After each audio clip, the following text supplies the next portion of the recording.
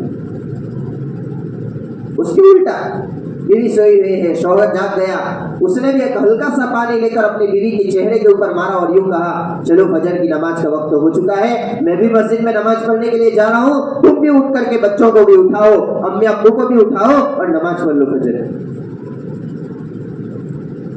اس پر بھی اللہ خوش ہوتے ہیں, اللہ خوش ہوتے ہیں بہنوں. تو گھروں میں کیسی پیار اور پریم کی فضائیں بنے گی, گھروں سے جھگڑے دور ہوں گے, گھروں میں پیار اور پریم کی فضائیں قائم ہوگی. گھروں میں دیکھو ہمارے گھر جو ہے نا وہ جنت کے گھر اچھے اچھے ٹائلسوں سے نہیں بنیں گے, اچھے اچھے کارپیٹوں سے گھر جنت نہیں بنیں گے, اچھے اے سی اور ایئر کنڈیشن لگانے سے گھر جنت نہیں بنیں گے, گھر میں اچھے اچھے دیواروں پر پردے لگانے سے ہمارے گھر جنت نہیں بنیں گے. بلکہ میری بہنوں, گھر اگر جنت بنے گا تو آپس کی محبتوں سے گھر جنت بنتا ہے. ہر ایک دوسرے کی محبت لیے ہوئے ہو, ایک دوسرے کا اکرام, ایک دوسرے کا وقار, ایک دوسرے کا لحاظ ہر ایک کو مد نظر ہو, تو پھر ہمارا گھر جنت کا نمونہ بنے گا. آدمی کے پاس کھانے کے لیے گھر میں کچھ نہیں ہوگا نا, سونے کے لیے بستر بھی نہیں ہے, بیچارہ اپنے سر کے نیچے اینٹ رکھ کے سو رہا ہے, لیکن اگر گھر میں سکون ہے تو بڑی سکون کی نیند بادشاہوں کی طرح آدمی سوئے گا. گھر میں سب کچھ ہے, لاکھوں کا بیڈ بنایا ہوا ہے, ہزاروں کا گھٹا اس پر بچھایا ہوا ہے, گھر میں اے سی چل رہا ہے, گھر کی کھڑکیوں پر شاندار پردے لٹکائے ہوئے ہیں, گھر میں بہترین قالین بچھایا ہوا ہے, گھر میں شاندار فرنیچر بنایا ہوا ہے, لیکن اگر گھر میں جھگڑا ہے, گھر میں سکون نہیں ہے, تو آدمی کو ایسے شاندار گھر میں بھی اپنا گھر جہنم محسوس ہوتا ہے. ہاں,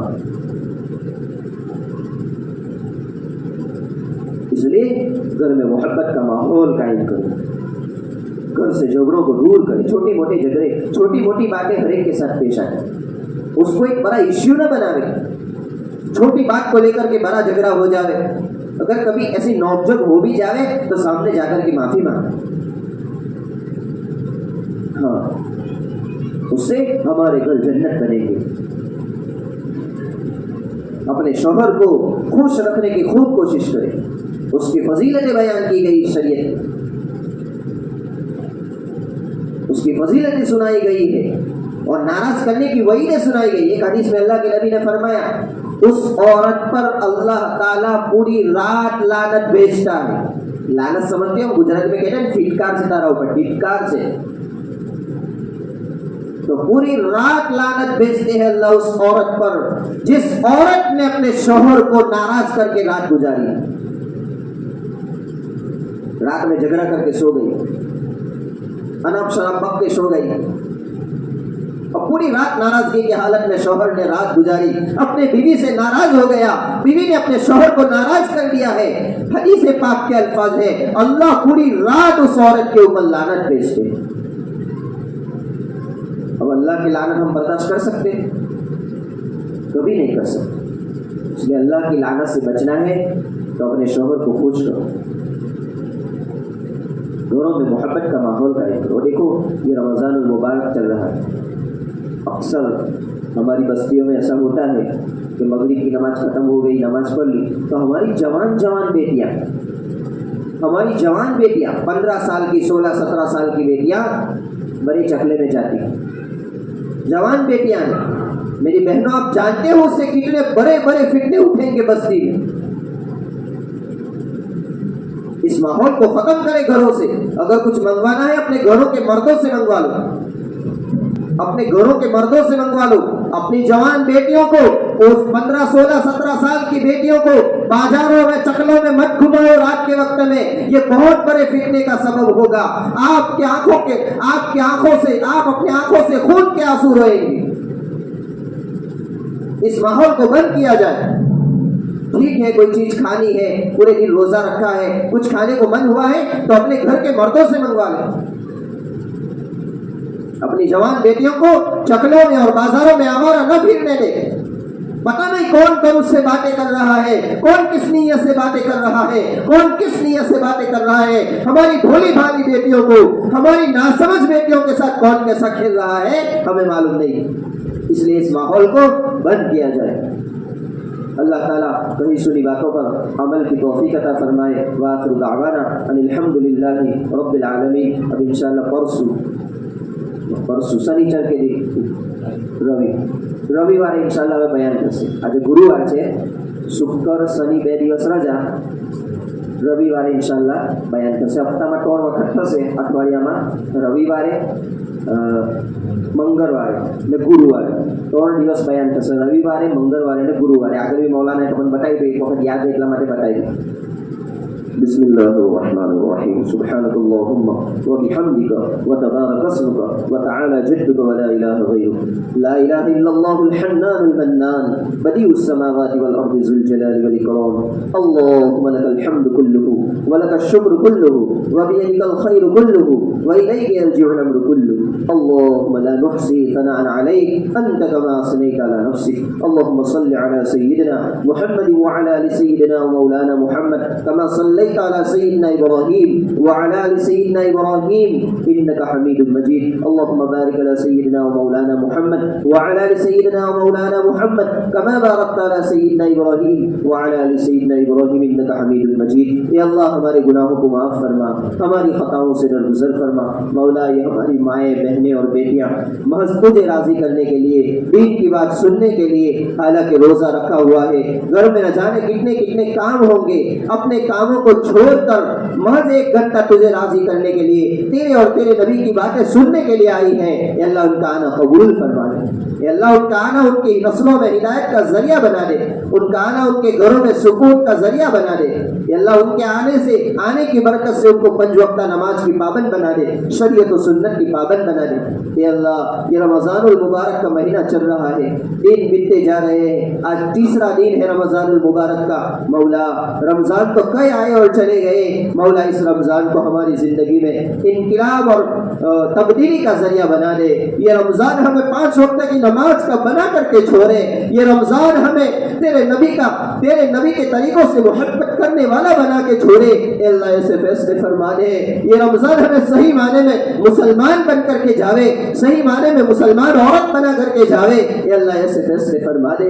مولا ہمارے تمام بیماروں کو شفا کاملہ دائمہ تامہ مستمر عاجلہ عافیت کے ساتھ عطا فرما دے۔ ہمارے بیچارے کئی لوگ بیمار ہیں جو بھی بستروں میں آخری سانسیں گن رہے ہیں، مولا ان تمام بیماروں کے لیے خیر کے فیصلے فرما دے، تمام بیماروں کو شفا کاملہ دائمہ تامہ مستمر عاجلہ عافیت کے ساتھ عطا فرما دے۔ خصوصاً ہمارے حضرت مولانا حمزہ صاحب بالا جن کو کافی چوٹیں آئی تھی، جن کا ابھی آپریشن ہوا ہے، مولا ان کو جلد سے جلد شفا کاملہ عطا فرما دے، ان کا جلد سے جلد ان کو شفا عطا فرما دے۔ یہ اللہ ان کی چوٹ اور ان کے حادثے کو ان کے لیے رفع درجات اور کفارہ ذنوب کا ذریعہ بنا دے۔ اس طریقے سے بہت سارے لوگوں نے دعا کے لیے کہا ہے، جب بھی ملتے ہیں بیچارے دعا کی درخواست کرتے ہیں، تمام کے جائز مقاصد کو پورا فرما دے، تمام کو مقاصد حسنہ میں کامیابی عطا فرما دے۔ یہ اللہ جو بھی اولاد ہے ان کو نیک صالح خوبصورت اور خوبصورت اولاد عطا فرما۔ جو بے جوڑ ہے بیچارے کئی جوان بیٹیاں اور جوان بیٹے بغیر بیاہ گھر پہ ہیں اور ماں باپ انتظار کر رہے ہیں، کوئی اچھا رشتہ آئے گا تو اس کو شادی کے بندھن میں باندھ دیں گے۔ مولا ان تمام نوجوان لڑکیوں اور لڑکیوں کے لیے بہترین رشتے کا انتظام فرما دے، بہترین رشتے کا انتظام فرما دے۔ جو بے گھر ہیں بیچارے سالوں سے کرائے کے گھر میں رہ رہے ہیں اور کرایہ بھر بھر کر ان کے دہری اور سر کے بعد سفید ہو چکے ہیں، یا اللہ ان کو خود کا ایک وسیع مکان عطا فرما، عافیت والا سہولت والا گھر کا مالک ان کو بنا۔ مولا آنے والی آفتیں بلائیں مصیبتیں بیماریاں ناگوار حالات ناگہانی حادثات سے ہماری حفاظت فرما مولا تو ہمیں حفظ و امان میں لے لے واللہ خیر الحافظ وهو ارحم الراحمین تو بہترین حفاظت کرنے والا ہے سب سے بہتر حفاظت تو ہماری تو ہی کر سکتا ہے مولا ہر قسم کے بخار سے ہر قسم کے درد سے ہر قسم کے نقاہت و کمزوری سے مولا ہماری حفاظت فرما روزوں کے ذریعہ ہونے والی کمزوری سے ہماری حفاظت فرما مولا اس روزے کی برکت سے ہماری مغفرت فرما مولا روزہ رکھ کر کے ایک ایمان والا تجھے راضی کرنے کے لیے پورا دن بھوکا پیاسا رہتا ہے بیچارے کی دوپہر کے وقت میں حالت بہت خراب ہو جاتی ہے کمزوری محسوس ہوتی ہے زبان سوکھ جاتی ہے گلا سوکھ جاتا ہے اے ساتوں آسمانوں کو بغیر ستون کے تھمانے والے خدا تجھے اس روزے کا واسطہ امت کے حال پر رحم فرما دے آج امت بدحالی کی شکار ہو چکی ہے اور یہ ساری بدحالی ہماری بے دینی کی وجہ سے ہے ہمارے اندرونی حالات ہے ہمارے بیرونی حالات ہے ملکی ملی سماجی سیاسی ہر اعتبار سے حالات کے شکار بن چکے ہیں مولا تمام حالات کو سازگار فرما دے ایمان والوں کی حفاظت فرما دے یا اللہ ایمان کی ایمان والوں کی عقائد کی اعمال کی حفاظت فرما دے مولا اسلام کو نشأت ثانیہ عطا فرما دے چہارداں کے عالم میں اسلام کا ڈنکا بجا دے خصوصاً فلسطین کے مسلمانوں کے ساتھ تیری مدد کو شامل حال فرما غزہ اور حماس کے مسلمان قبل اول کی حفاظت کرنے کے لیے معصوم بچوں کی قربانیاں دے رہے ہیں ایک باپ اپنے کئی معصوم بیٹوں کو دفن کر چکا ہے کفن میں لپیٹ رہا ہے مولا ہم یہاں غفلت کی زندگی گزار رہے ہیں وہ اپنی جان کی بازی لگا رہے ہیں مولا ان مسلمانوں کے ساتھ تیری مدد کو شامل حال فرما ان غاصب اور ظالم یہودیوں کو اور اسرائیل کو زمین میں ڈسا دے ان کو لقور کینسر کی خطرناک بیماریوں کا نشانہ بنا کر گل کر اور سر کر ان کو موت کے گھاٹ اتار دے جہاں بھی کہیں پورے عالم میں مسلمان پریشانی کی حالت میں ہو تمام کی پریشانیوں کو دور فرما دے تمام کے حالات کو سازگار فرما دے ہماری اولاد کو عقائد حقہ علم نافعہ اخلاق فاضلہ اور اعمال صالحہ کی دولت سے مالا مال فرما دے ہماری اولاد کی بری عادات و اطوار سے برے کردار و گفتار سے برے اخلاق سے بری صحبت میں رہ کر برے اثرات کو لینے سے اور باطل کا نشانہ بننے سے ہماری اولادوں کی حفاظت فرما دے مولا ہم کیسے اپنی جوان بیٹیوں کی حفاظت کریں زمانہ بہت خطرناک ہے ماحول بہت خطرناک ہے ہر ایک اچکنے کی کوشش کر رہا ہے ہماری جوان بیٹی کو ورگلانے کی کوشش کر رہا ہے مولا پھر اپنی شان ربوبیت سے